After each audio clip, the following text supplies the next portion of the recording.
खामोश है। जिंदगी और मौत ऊपर वाले के हाथ है जहां पना, उसे ना तो आप बदल सकते हैं ना मैं। हम सब तो रंगमंच की कठपुतलियां हैं जिनकी डोर ऊपर वाले की उंगलियों में बंधी है। कब कौन कैसे उठेगा ये कोई नहीं बता सकता है। हा, हा, हा, हा। हमारी जिंदगी पर सबसे ज्यादा असर फिल्मों का होता है, चाहे स्टाइल हो, हेयर स्टाइल हो, कपड़े पहनने का ढंग हो। बहुत ज्यादा ना सही, जिंदगी में कुछ ना कुछ तो हम फिल्मों से लेते ही हैं। अक्सर हम लोग बोलते पाए जाते हैं कि ज्यादा डायलॉग ना मारो बे। ये सब भी कहां से आया? फिल्मों से ही ना। 6वीं क्लास में मेरे एक दोस्त ने, वो दोस्त अब जबलपुर में बिल्डर है, उसने कहा था कि रियल लाइफ में गाने को छोड़ दो तो सब फिल्मों जैसा ही होता है। ऐसा लगता है उसने काफी कुछ सही कहा था। फिल्मों में थोड़ी नाटकीता ही सही, पर होता तो जिंदगी जैसा ही है। ऐसा नहीं है कि फिल्मों का असर हम पर ही होता है, फिल्मों पर भी असर जिंदगी असर डालती है। दरअसल फिल्मकार एक दार्शनिक टाइप का आदमी होता है।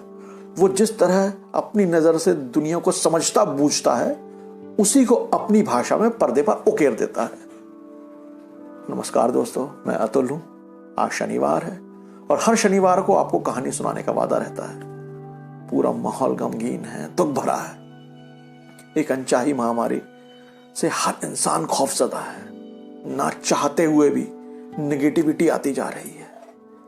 तो आज सुना रहा हूं पॉजिटिविटी बनाए रखने की मेरी ही कहानी, सब आनंद है। तो अपन कंटिन्यू करते हैं। हम सभी ने केजी क्लास से जिंदगी की शुरुआत की थी। पहले सब play school, nursery, pre school के चोचले नहीं हुआ करते थे। दन्ने से सीधे केजी में एडमिशन। कुछ ऐसे भी महारथी हैं जिन्होंने सीधे पहली में एडमिशन लिया। कई लोग मिल जाएंगे आपको। क्या केजी पहली में हमारा कोई सपना रहा होगा? शायद नहीं, मुझे तो समझ में नहीं आता। अगर मैं सही हूं तो 90 के शुरुआती सालों तक, 1990 के शुरुआती सालों तक प्राइवेट स्कूलों की कोई झाए झाए नहीं थी। बच्चा आराम से सरकारी स्कूल में पढ़ने भेज दिया जाता था, माँ बाप भी फ्री। उस समय यार 5वीं बोर्ड हुआ करती थी। बच्चे से बस यही कहा जाता था कि 80% के ऊपर लाने हैं तुमको। पिताओं का एक अबूझ टाइप का टेरर हुआ करता था। बच्चे दबे सहमे से किसी कोने में पढ़ते हुए दिख रहे हैं या पढ़ रहे हैं। बच्चे यानी उस दौर में मुझ जैसे हजारों बच्चे जी तोड़ मेहनत किया करते थे। साले पेपर तो अच्छे जाते थे, पर 80% लाना कोई मजाक थोड़ी है यार। टीचर भी हमारे पिताओं जैसे थे। उनकी कॉपी जचाई में नंबर ही नहीं निकलते थे। या यूं कह लीजिए कि हमें लगता था कि यार सबको नंबर दे रहे हैं, बस हम ही को नहीं मिल रहा है। पता नहीं हम में क्या है बे, हम कोई खराब करके थोड़ी आए हैं। नन्ना सा बच्चा इतनी सब परेशानी झेलकर भी खुश रहता था, पॉजिटिव रहता था, जिंदगी से बेपरवाह। वो बच्चा खेलता था, हंसता था, अपनी क्षमता के हिसाब से पढ़ता भी था, पर टेंशन नहीं लेता था। प्राइमरी के बाद मिडिल, मिडिल के बाद हाई, हाई स्कूल के बाद हायर सेकेंडरी, यानी 11वीं 12वीं। यहां तक कि स्कूल खत्म करते करते भी यह डिसाइड नहीं होता था कि यार करना क्या है। जो इंटेलिजेंट टाइप के लड़के हुआ करते थे वो तो डॉक्टर इंजीनियर बन गए। लेकिन जिंदगी तो सबकी है, सबने अपनी अपनी राहें पकड़ी। आज जितने भी लंगोटियों को जानता हूं जो बैंकर टाइप के आदमी हुआ करते थे, वे भी टनाटन मुकाम पर है, यकीन मानिए। बस बात इतनी सी है कि उस दौर में हम तनाव, उतार चढ़ाव, उलट फेर, कमी बेशी के बावजूद हमने मंजिल पा ही ली है। कभी कभी तो उस समय यह भी ख्याल आए कि यार कुछ हो पाएगा कि नहीं, पर ऐसा हुआ नहीं। हमसे भी हो पाया, हम भी कुछ कर ही गुजरे। मुसीबतें हमेशा वही रहती हैं, बस नाम बदल जाता है। शायद थोड़ी सी इंटेंसिटी भी बदलती है मुसीबतों की, पर मुसीबत हमेशा दर्द उतना ही देती है। जब वो मुसीबतें झेलनी तो दुनिया में इस बार थोड़ी अलग टाइप की मुसीबत है यार, वो भी झेल लेंगे। गुरु यार, ये जो तकनीक हम पर हावी होती आ रही है ना, ये भी हम लोग को मारे डाल रही है। आज कौन साला व्हाट्सएप पर ओरिजिनल टाइप का चुटकुला फॉरवर्ड करता है? उस समय तो सबने बहुत सुना है, अब तो कोई कुछ नहीं कर रहा। कोई नहीं कर रहा है, कोई कुछ फॉरवर्ड नहीं करता। क्या करते हैं? तकलीफें, बकवास टाइप का ज्ञान जबरदस्त तरीके से फॉरवर्ड किया जा रहा है। आप ये कर लो, आप ये कर लो, ये होना चाहिए, ऐसा होना चाहिए। कोई अपने पास कुछ नहीं रख रहा। इन सब की कोई जरूरत नहीं है यार, यकीन मानिए, कोई जरूरत नहीं है। बस किसी मजेदार चीज से खिलखिलाकर हंसा दो यार किसी को, ऑक्सीजन अपने आप बढ़ जाएगी एकदम।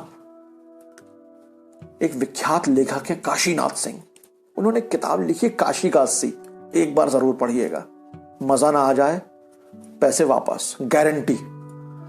उन्होंने एक बड़ा अच्छा उदाहरण लिखा है काशी का 80 में।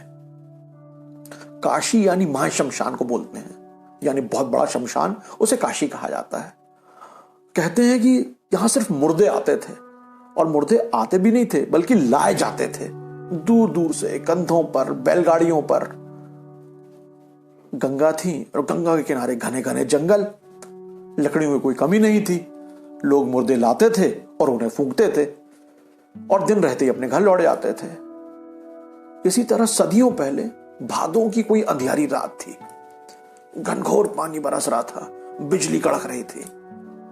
एक चिता तो जल चुकी थी, लेकिन नाते रिश्तेदार अंतिम संस्कार करके लौट नहीं पाए थे। ये लोग बारिश और अंधेरे में फंस कर रह गए थे। सभी लोग सहमे हुए से थे, एकदम डरे हुए थे। कुछ लोग चारों दिशाओं में घूमकर पहरा दे रहे थे, न जाने कौन आ जाए। ऊपर से जंगल से जानवरों की डरावनी आवाजें आ रही थी। जब आधी रात गुजर गई तो इन लोगों ने भगवान शिव और उनकी बारात को चिता के चारों ओर नाचते गाते और खुशियां मनाते देखा। उस परिवार के कुल देवता शिव थे और उन्हीं के कुल का बेटा मर गया था।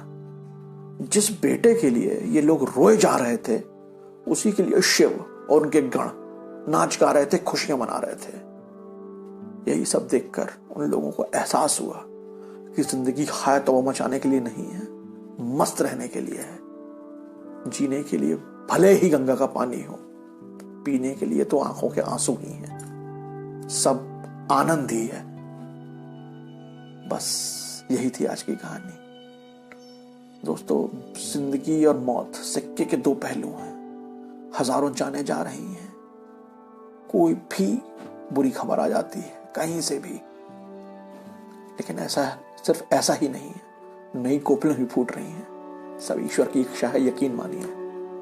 मेरा एक छोटा भाई सरीखा है, बिहार का है। पटना के एक अस्पताल में 28 तारीख को उसकी पत्नी ने स्वस्थ बिटिया को जन्म दिया है, कहीं कोई दिक्कत नहीं। ऐसा हजारों घरों में हो रहा होगा। जिस आनंद का कालजयी डायलॉग आपने शुरुआत में सुना, वो कैंसर की लाइलाज बीमारी से पीड़ित था। उसे मौत दिख रही थी उस शख्स को, पर जिंदगी, बची हुई जिंदगी शान से हंसी मजाक करते हुए वो जीना चाहता है।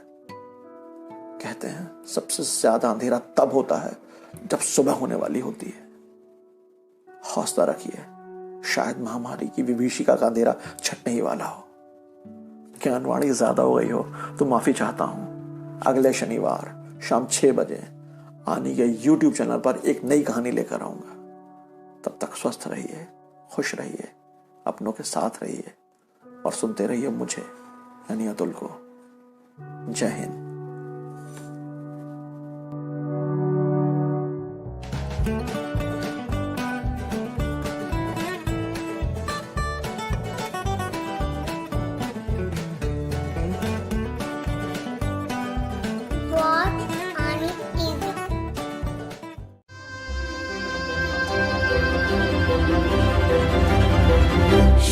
ज्योत्स्ना पुलकितयामिनीं पुल्लकुसुमिता